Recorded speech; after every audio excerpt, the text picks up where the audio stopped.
Здравейте! Здравейте, млади господине. Как се казвате?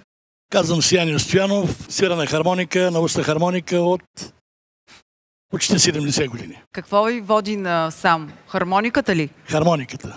Айде, покажете ни тогава. Скрийте ни шапките, тук става хубава хармоничка. Страх ме е много. Няма от какво ние не хапем и не ядем хора. Защото не знам тавана колко е здрав. Публиката, ако вземе да ръкопляска... Ето, публиката ви ръкопляска за едно начало.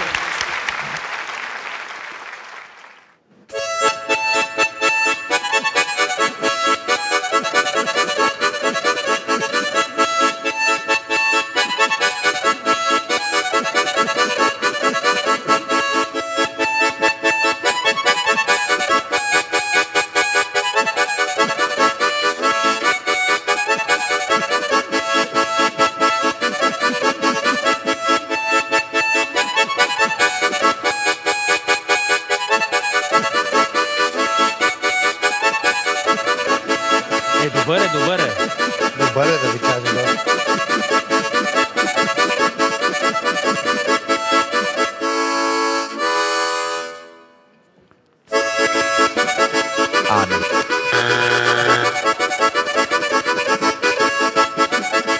Едно хлопце.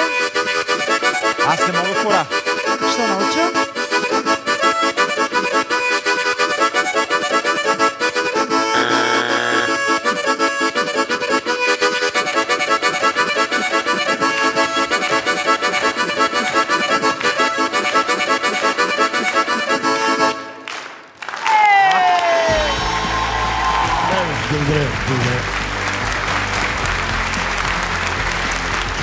За мен вие бяхте като един оркестър. Аз имах чувство, че сте, ако бях с затворени очи, че сте трима на сцената. Благодаря ви, благодаря ви. Съжалявам, че няма да отида нататъка, обаче съжалявам, не се знае, чакайте, че публиката няма да чуи черешката на тортата на финала. Защото черешката да не е на някой тортата... кючек. Не знаете какво. Не. Да не е някой. При 2 хикса няма да се върна. Той се ядоса се. Ами аз дадох хик, защото просто досади ми малко и нямам отношение към тази музика. Това е мое лично мнение, съжалявам. Това е друг въпрос, правилно. Това, което бих желал да видя, понеже вие сте се изградили, стигнали сте до едни висоти, то май няма на къде повече.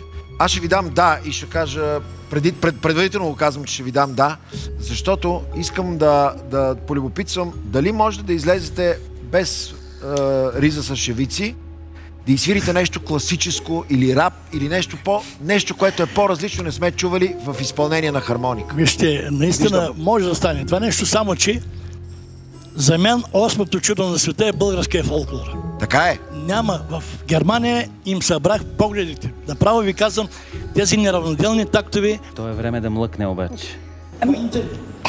Питате ли? Той не спира, бе. Това е музика, която... Не знам дали ме разбрахте какво аз иска да кажа. Аз съм впечатлен от това, което направихте в областта на българската музика. Не, при 2 хикса аз няма да се върна, аз ви обещавам. Как така, бе? Вие са се навили, че няма да продължите напред. напред. Чакайте, нека да гласуваме и тогава да видим кой ще се върне и кой няма да се върне. Нищо не се знае. Хиксовете са едно, гласуването е друго. Добре. Вие сега разсърдихте ли се на тия 2 хикса? Да. Не. Разсърдихте се. Щом не сте се разсърди, от мен имате не. От мен пък имате да. От мен имате да. Добре, благодаря много. Юли? Да, естествено, аз ви казвам. Добре, благодаря много.